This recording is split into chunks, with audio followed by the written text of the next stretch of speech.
성경 보겠습니다. 요한일서 3장입니다.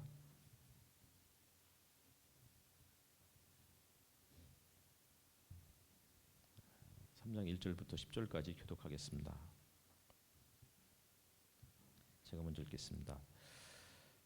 아버지께서 우리에게 얼마나 큰 사랑을 베푸셨는지를 생각해 보십시오. 하나님께서 우리를 자기의 자녀라 일컬어 주셨으니 우리는 하나님의 자녀입니다. 세상이 우리를 알지 못하는 까닭은 하나님을 알지 못하기 때문입니다.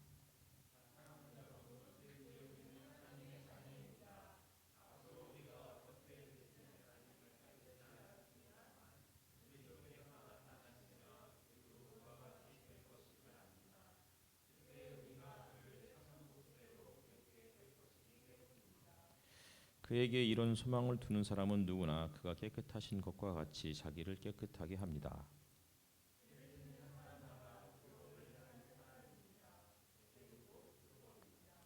여러분이 아는 대로 그리스도께서는 죄를 없애려고 나타나셨습니다. 그리스도는 죄가 없는 분이십니다.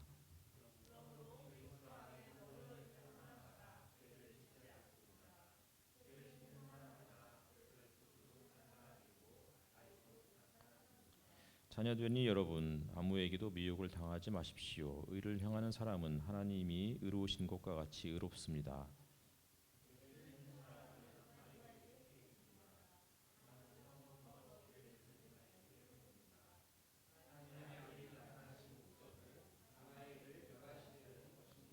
하나님에게서 난 사람은 누구나 죄를 짓지 않습니다. 하나님의 씨가 그 사람 속에 있기 때문입니다. 그는 죄를 지을 수 없습니다. 그가 하나님에게서 났기 때문입니다.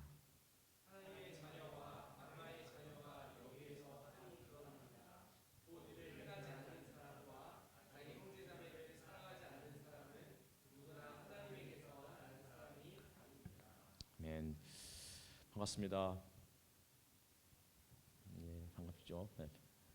한 문장을 이렇게 말씀드리면 여러분께서 그 다음에 무슨 문장을 해야 할지 한번 생각해 보셨으면 좋겠습니다. 눈이 녹으면 아이들이 슬퍼한다. 선화자매님, 봄이 온다. 거의 예. 충만 형제님은 눈이 녹으면 예? 미끄럽다. 몇 분 안 되니까 다 해볼까요? 이리 형제님, 예, 우현재 자매님, 질퍽거린다. 정은 형제님, 흙이 보인다. 예.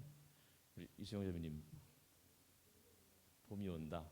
우리 김진기 형제님, 물이 된다. 예. 오늘 아침에 지하철 타고 그 교회를 오면서 KBS FM이죠. 그 클래식을 듣는데 거기에 요게 나오더라고요. 혹시 그 들으신 분 계세요? 없으시군요. 이거 조사를 해봤대요. 문과와 이과가 어떻게 대답을 하는지. 문과는 봄이 온다. 이런 식으로 대답을 한대요. 봄이 오고 따뜻해지고 꽃이 핀다. 근데 이과는 물이 된다. 이제 이렇게 얘기를 한다고.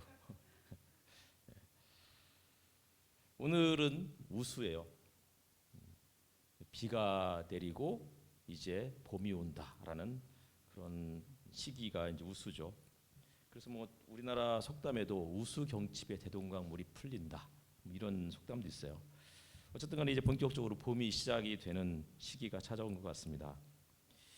예전에는 요맘때죠. 이제 날이 이제 풀리기 시작하면 다들 그동안 그 겨우내 꼭꼭 꽁꽁 싸매 두었던 창문에 비닐들을 다 벗겨내기 시작했어요. 그때는 워낙 집들이 추워서 상마다 다 비닐들 치고 그랬었죠. 그리고 집안 구석구석에 쌓였던 먼지들 털어내기 시작하고 대청소를 시작을 해요. 그리고 또 이제 지금 시기가 이게 걷기 뭐 혹은 자전거 타기 때로는 뭐 이렇게 홀로 여행 가까운 곳 이렇게 여행을 떠나는 최적의 시기가 아닐까 싶어요. 최근에 서양 의학에서는 몸을 치료하는 데 있어서 약만 처방해 주지 않고 걷기 혹은 조깅 이런 것들을 처방하는 그 사례들이 늘어나고 있다고 그러더라고요. 맞나요, 충명 기자님? 예.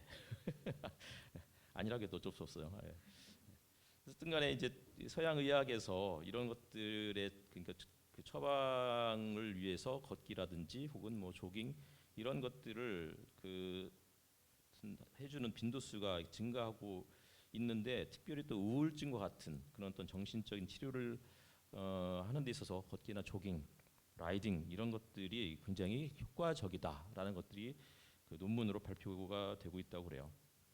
그러니까 단순히 약 처방에 드는 비용을 줄이기 위해서가 아니라는 것이죠. 그러니까 다시 말하면 이제 서양 사람들은 몸과 마음을 철저하게 분리시키는 그런 이원론적 사고를 해왔는데 최근 들어서는 이제 몸과 마음은 하나다.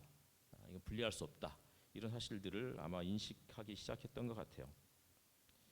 몸의 병의 원인이 마음에서 시작된다는 것은 그러니까 요 근래에서 발견된 게 아니고 이미 사실 아주 오랜 그 세월부터 오래 전부터 이런 사실들을 알고 있었던 것 같아요. 그래서 성경에서도 몸과 마음이 하나다 연결돼 있다 이런 것들을 언급하고 있는데 특별히 구약에서 나와 있죠.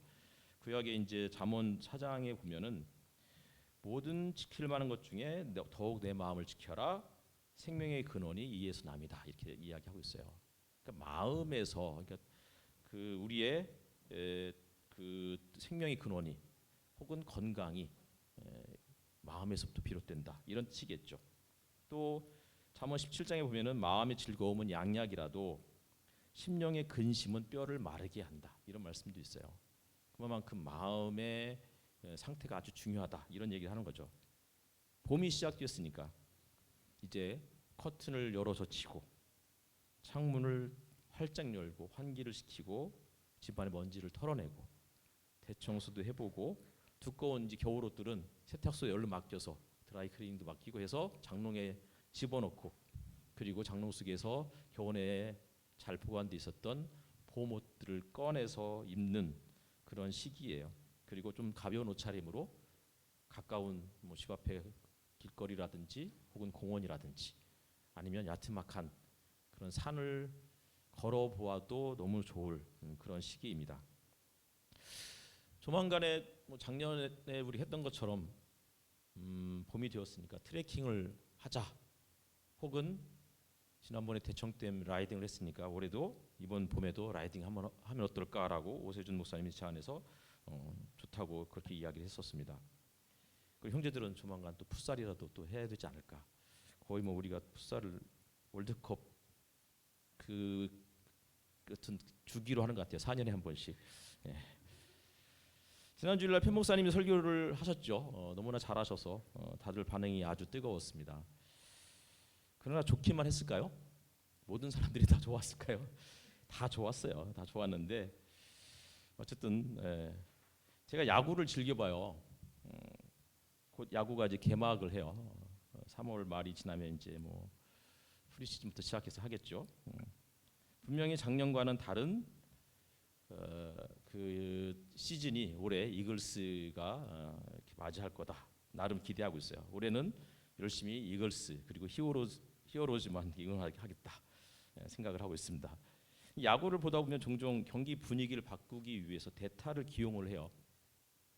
야구가 뭔지 잘 모르시죠? 대타도 뭔지 잘 모르시는 분들이 있을 것 같지만 어쨌든 간에 대타를 기용하는 이유가 뭐냐면 대다수의 경우는 게임을 포기했을 때도 그럴 수 있지만 대다수의 경우는 팀의 분위기를 전환하기 위해서예요.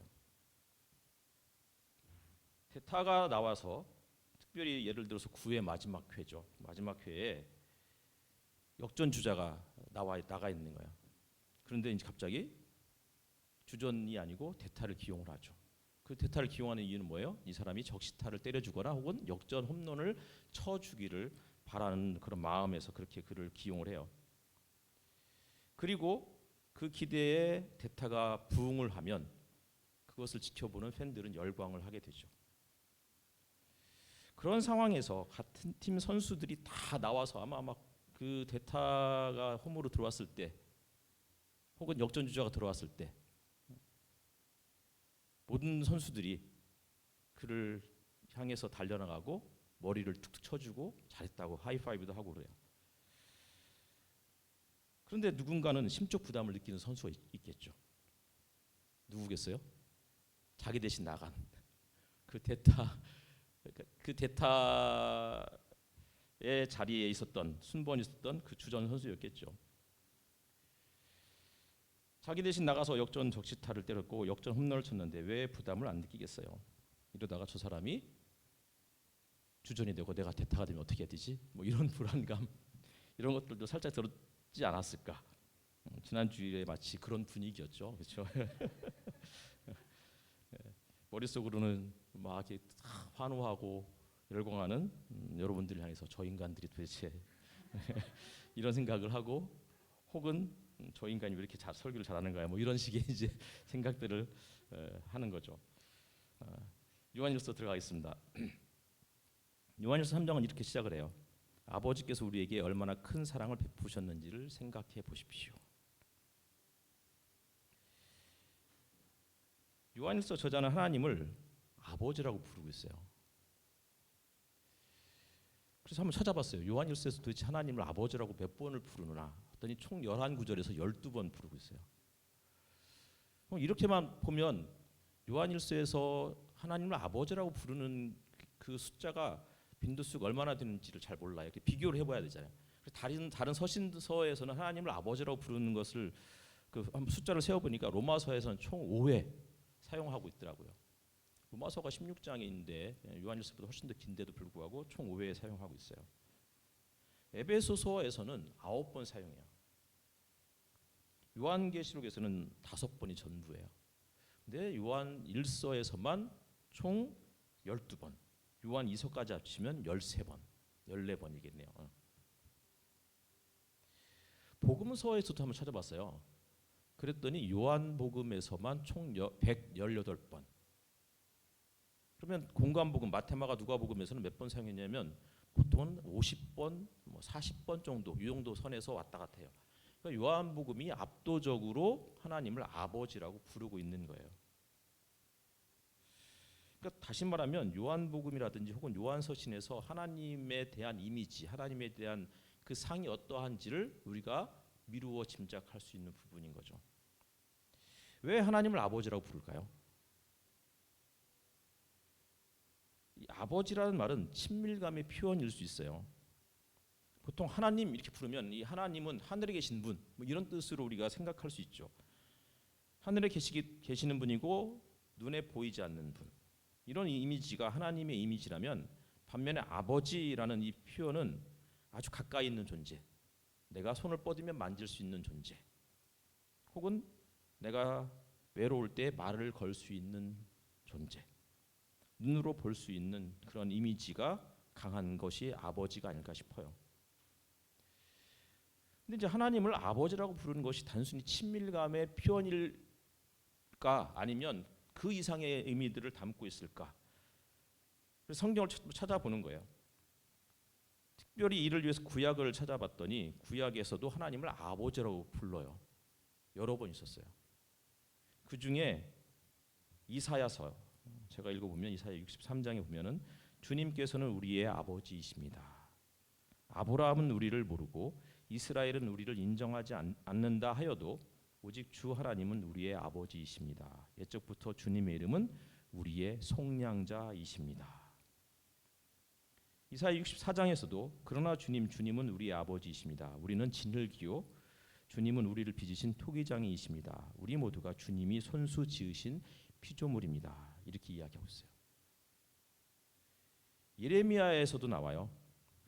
31장에 보면 그들이 눈물을 흘리면서 돌아올 것이며 그들이 간구할 때 내가 그들을 인도하겠다. 그들이 넘어지지 않게 평탄한 길로 인도하여 물이 많은 시냇가로 가게 하겠다. 나는 이스라엘의 아버지이고 에브라임은 나의 맏아들이기 때문이다. 근데 신명기서에서도 나와요. 신명기 32장에 보면은 어리석은 백성아 이 미련한 민족아 너희는 어찌하여 주님께 이처럼 갚느냐 그는 너희를 지으신 아버지가 아니시냐 너희를 만드시고 일으키신 분이 아니시냐. 그러니까 구약에서 제가 찾아본 하나님을 아버지라고 부른 부분들이 이사야에서 2번, 예레미야에서 1번, 신명기 이렇게 나와 있는 거예요. 근데 공통적인 게 있어요. 이사야, 예레미야 혹은 신명기가 다루고 있는 이 그러니까 하나님 아버지로 부르는데 이 그 구절들의 공통점. 모두가 다 포로기를 배경으로 하고 있다는 거예요. 이사야에서는 특별히 아브라함은 우리를 모르고 이스라엘은 우리를 인정하지 않는다 하여도 이렇게 시작을 해요. 아브라함과 이스라엘이 우리, 다시 말하면 포로기에서 그 시기에 바벨론에서 살던 사람들이 포로에서 돌아오는데 아브라함이 우리를 모른대요. 심지어 이스라엘이 우리를 인정하지 않는데요. 니들 외국에서 이방 땅에서 너무 오랫동안 살았기 때문에 이제 인정할 수 없어. 이렇게 이야기하는 거죠. 아브라함이 누구예요? 아브라함은 이스라엘 백성들이 자신들의 조상이라고 생각하는 사람이에요. 근데 조상이라고 부르지 않아요. 뭐라고 부르냐면 아버지라고 불렀어요. 실제로 아브라함의 이름의 뜻도 아버지란 뜻이에요. 우리 민족의 아버지, 이런 뜻이죠. 요한일서 8장에 보면은 우리 조상은 아브라함이요라고 세 번역에 되어 있지만 개역개정에는 우리 아버지는 아브라함이다 이렇게 얘기해요.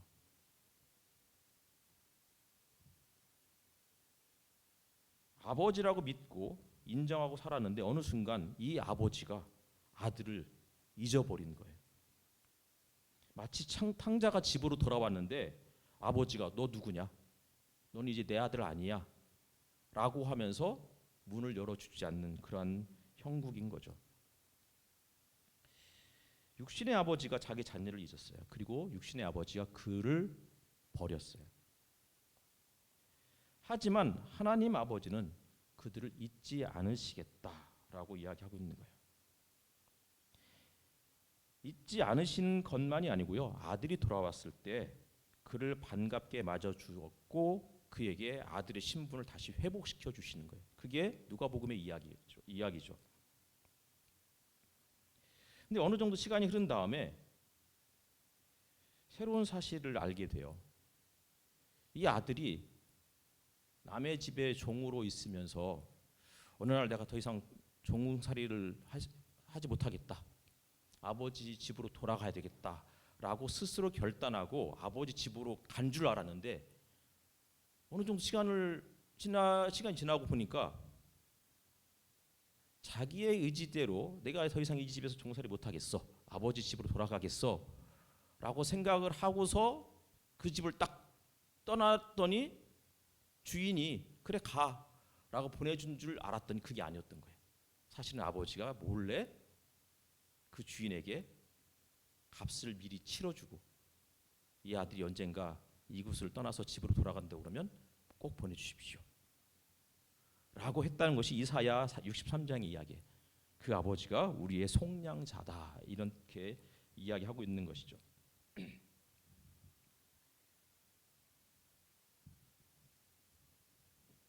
이사야 64장 8절도 마찬가지예요. 주님은 우리 아버지시다 이렇게 이야기하면서 우리는 진흙이고 주님은 우리를 빚으신 토기장이시다 이렇게 이야기하고 있는 거죠. 그러니까 하나님을 아버지라고 부르는 동시에 우리를 지으신 분, 토기장이 창조주 이렇게 이야기하고 있는 거예요. 그러니 어쩌자는 거죠? 그동안 하나님께서는 자기의 자녀인 이스라엘을 바벨론으로 포로로 보내셨어요. 마치 토기장이가 이 질그릇을 천한 그릇으로 사용하기 위해서 만드신 거예요. 포로 생활을 하고 있을 동안에는. 그런데 이제 포로에서 돌아올 때가 되었고 포로에서 돌아올 때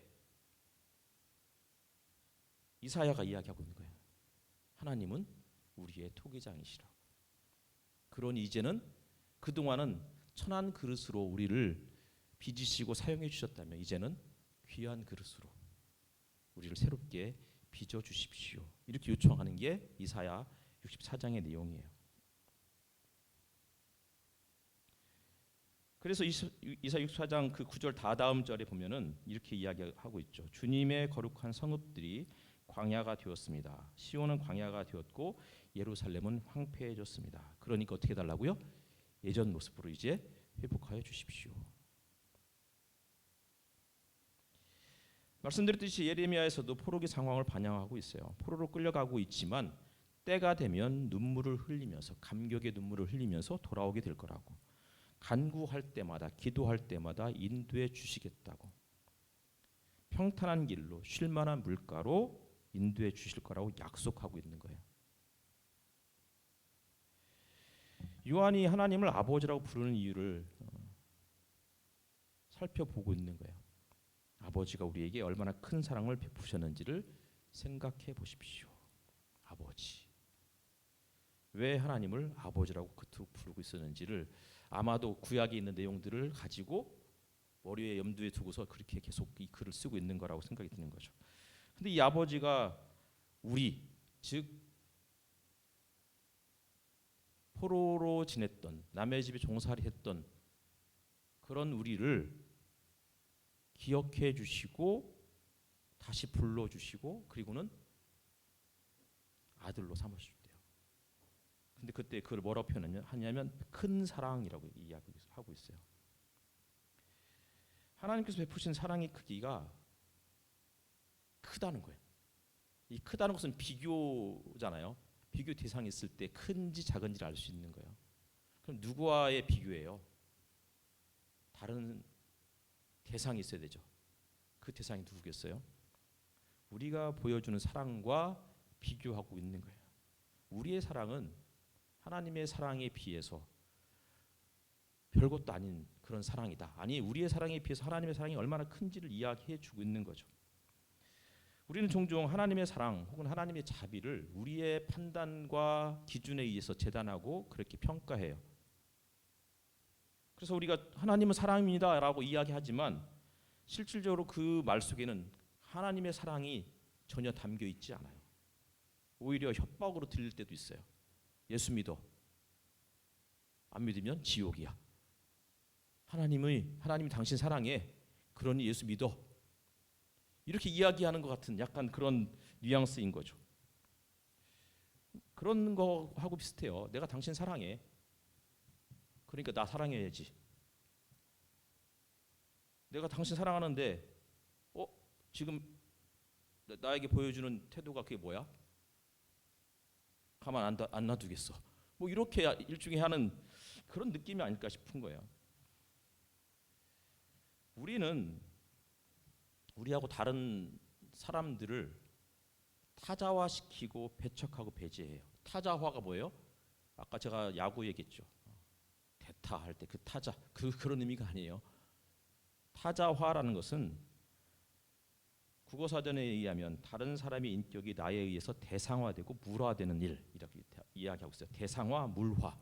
물화가 뭐예요? 물건 취급한다는 거예요. 특별히 우리가 속해 있는 공동체에서 그 사람을 분리시키고 소외시키고 그리고 내보내는 일들을 타자화라고 이야기해요. 어떨 때 타자화시키죠? 다를 때. 피부색이 다를 때. 우리 안에 갑자기 흑인이 있다고 보면 우리는 경계해요. 본능적으로. 근데 심지어 같은 한국 사람인데도 좀 얼굴 까무잡잡하면 무시해.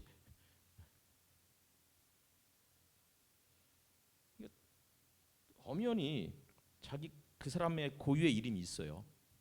그런데 그 사람 이름을 부르지 않고 뭐라고 불러요? 우리 어렸을 때 종종 그랬어요. 제가 초등학교 4학년 때, 5학년 때죠. 5학년 때 저희 반에 얼굴이 까만 곱슬머리 여학생이 있었는데 우리 반 남자아이들이 다 그를 잡종, 튀기 이렇게 불렀어요. 나중에 진짜 회개 많이 했어요.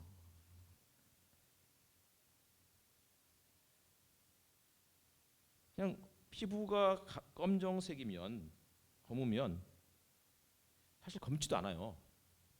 근데 우리는 약간 어두우면 다 검다고 생각해서 항상 검정색으로 색을 칠하죠. 그만의 고유의 이름이 있는데 그냥 그를 피부색으로 명명해 버려요. 이름 붙이기의 폭력성인 거죠. 깜시, 껌둥이, 시커먼스, 흑형 이런 식으로. 근데 반면 백인에 대해서는 지나치게 관대하잖아요. 언어가 달라도 경계해요.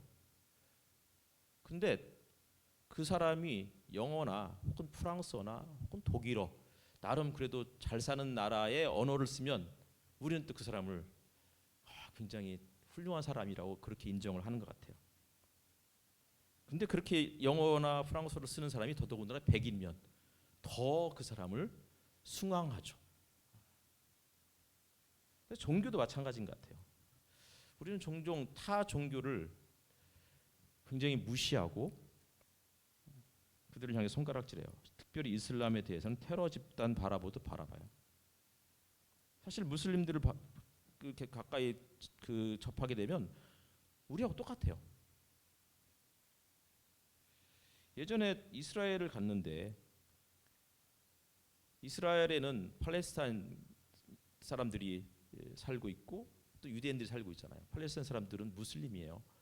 근데 그곳에서 시비를 있었는데 우리를 향해서 나그네를 향해서 웃어주고 심지어는 자기 집 초대한 사람은 팔레스타인 사람뿐이었어요.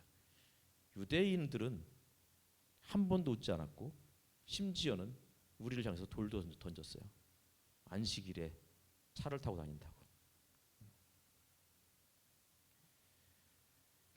만약에 이 무슬림이 백인이었고 영어를 하는 사람이었다면 아마 우리는 그들에 대한 어떤 그 시선이 좀 많이 달라지지 않았을까.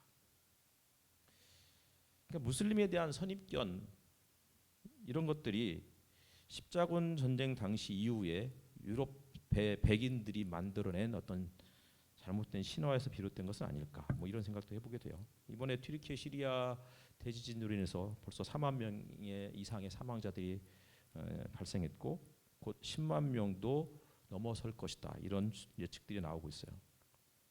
이런 상황에서 보수 기독교인들이 이슬람에 대해서 하나님의 진노, 심판 이러면서 댓글들을 달고 있죠.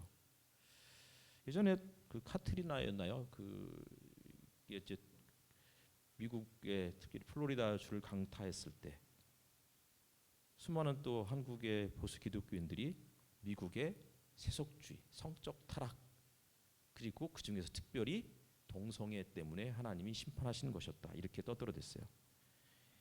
2008년도 요때쯤이었나요? 10년도 요 어간에 IT에서 대지진이 일어나서 거의 20만 명이 죽었어요. 그 나라의 인구의 3분의 1이 지진으로 목숨을 잃게 되었죠. 그때 또 보수 기독교인들이 IT의 대다수의 사람들이 카톨릭 교도였기 때문에 하나님께서 재앙을 내리신 것이다. 이렇게 이야기를 했어요. 예수를 믿어도 카톨릭 교도는 안 된다. 뭐 이런 얘기겠죠. 혹은 뭐 이런 사례도 있었어요. 제가 신학교를 다니는데 신입생 1학년 때였죠. 근데 교수님이 수업을 딱 시작할 때 기도를 안 하고 수업을 시작하신 거예요. 그러자 이제 한 신입생 저하고 같은 과의 한 남학생이 손을 번쩍 들더니 교수님 기도 안 하셨다고 기도하고 시작하라고 그렇게 이야기했죠. 그리고 수업을 마칠 때쯤에는 교수님이 이제 눈치껏 기도를 하고 마치겠다고 하셨어요. 그랬더니 갑자기 또 그 친구가 화를 내는 거예요. 기도로 시작하지 않았는데 어떻게 기도를 마칠 수 있느냐고. 그거 이단이라고. 다음 시간에는 교수님이 이제 기도로 시작을 했어요. 근데 이분이 또 깜빡하고서 마칠 때는 기도를 안 하고 마쳤어요. 그래서 이 친구가 더 화를 내면서 이거는 거의 적그리스도다 이렇게 이야기를 한 적도 있었어요. 그리고 바로 그 친구는 그 수업을 취소해 버렸죠. 이런 친구들에게 도대체 하나님이 큰 사랑을 베푸셨다. 이런 게 무슨 뜻일지를 생각해 보았으면 좋겠어요. 동이 서에서 먼 것처럼 정말 하나님이 그 사랑이 어마어마하게 크다라는 것을 의미하는데 우리는 수업 시간에 기도로 시작하지 않았다고. 처음만 그러고요. 교수님들 거의 한 학기 중간부터는 아무도 기도로 시작도 기도를 마치지도 않아요. 수업 시간에 기도를 시작한다는 것도 이상하잖아요. 사실은.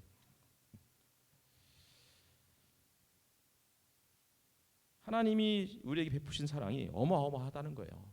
우리가 생각하는 그 정도의 사랑이 아니라는 거예요. 내가 사랑하니까 너도 나 사랑해야지, 이 정도가 아니라는 거예요.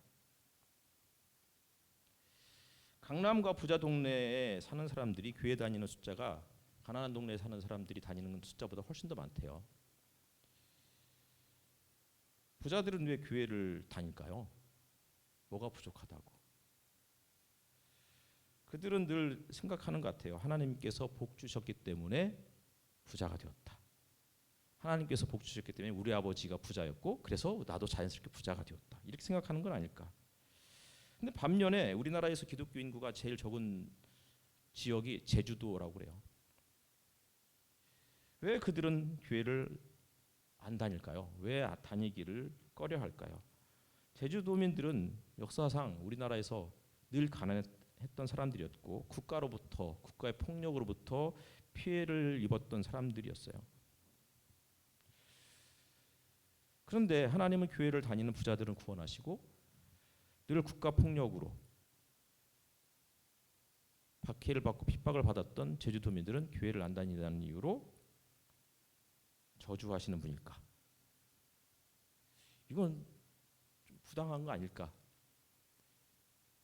우리가 교회를 다니는 이유가 뭐죠? 충만 형제는 아버지가 목사님이시기 때문에 당연히 자연스럽게 교회를 다녔을 거예요. 근데 대부분의 사람들이 그렇다는 거예요.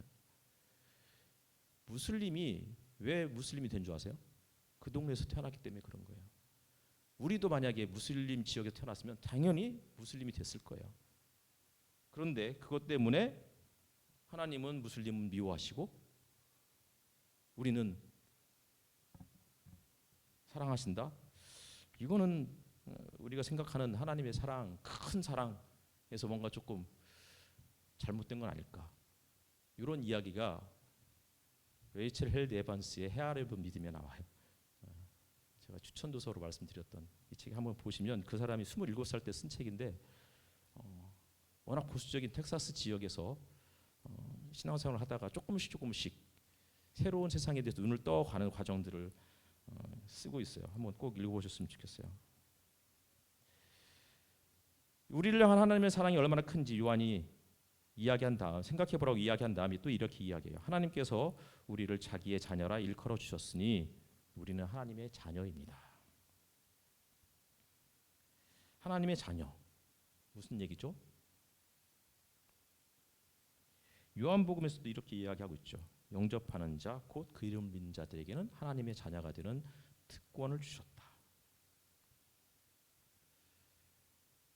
하나님의 자녀가 되었다는 것을 요한복음에서는 혈통으로나 육정으로나 사람의 뜻으로 나지 아니하고 하나님의 뜻으로 난 자다 이렇게 이야기하고 있어요. 하나님의 뜻은 뭐예요? 이것은 하나님께서 손수 창조하신 모든 백성들을 사랑하신다는 거예요. 그래서 요한복음 3장 16절에는 하나님께서 세상을 이처럼 사랑하사 이렇게 이야기하고 있는 것이죠.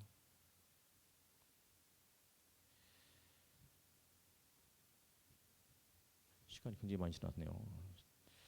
절반도 못했는데 아무튼 오늘은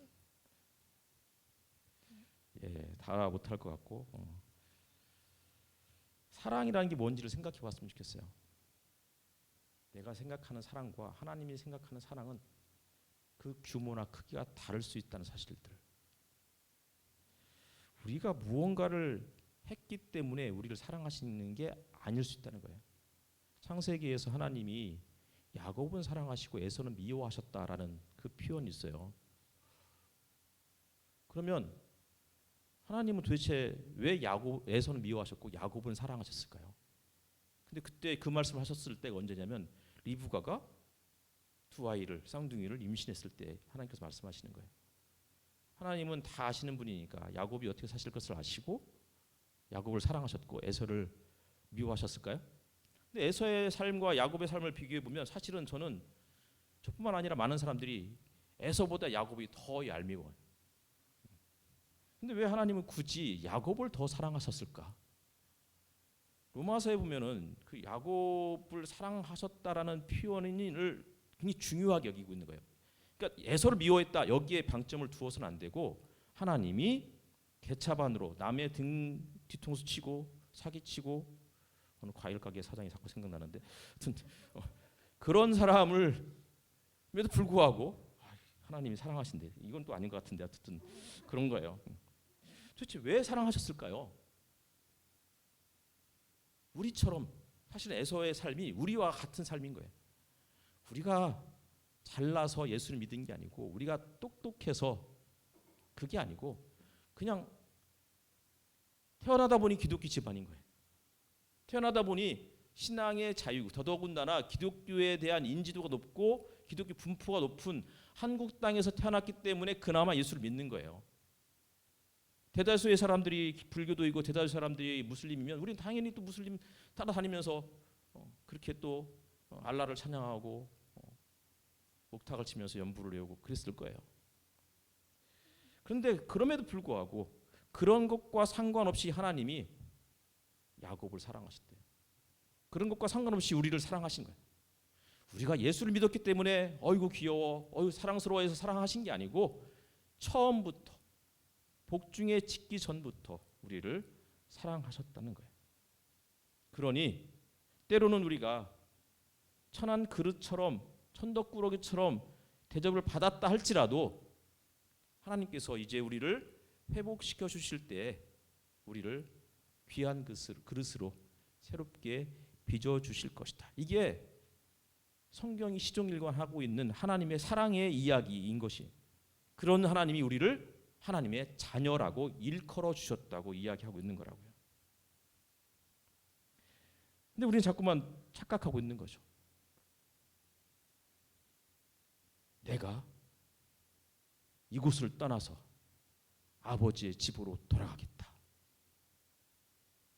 내가 떠나서 아버지의 집으로 가니까 아버지가 나를 받아주셨다고 착각하고 살아왔던 거예요.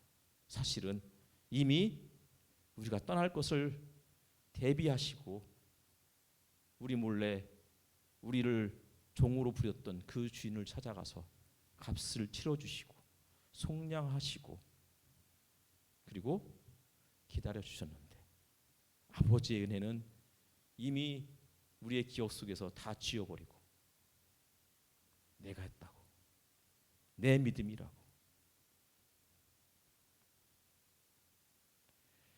그런 착각을 버리는 저와 여러분이 되었으면 좋겠습니다. 우리는 하나님의 자녀입니다. 앞으로 어떻게 될지 아직 밝혀지지 않았습니다만 아직은 잘 몰라요. 우리 하나님의 그 사랑을 아직은 잘 몰라요. 조금씩 배워가고 있는 거예요.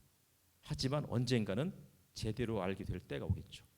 그분을 거울을 보면서 희미하게 대하는 그때 지금과 같은 상황이 아니고 얼굴과 얼굴을 맞대서 보는 그날, 그분이 우리를 얼마나 사랑하셨는지, 이방 땅에서 남의 종살이를 하다가 이제 아버지 집으로 돌아가자 했을 때 이미 마을 어귀에서부터 우리를 기다려주시는 그 아버지의 얼굴을 직접 대면하는 순간 그 아버지가 우리를 얼마나 사랑하시는지 그것을 깨달을 날이 곧 다가올 것이다. 그러니 그 소망을 두고 살아가자라는 것이 요한일서 3장의 전반부의 이야기였습니다. 기도하겠습니다.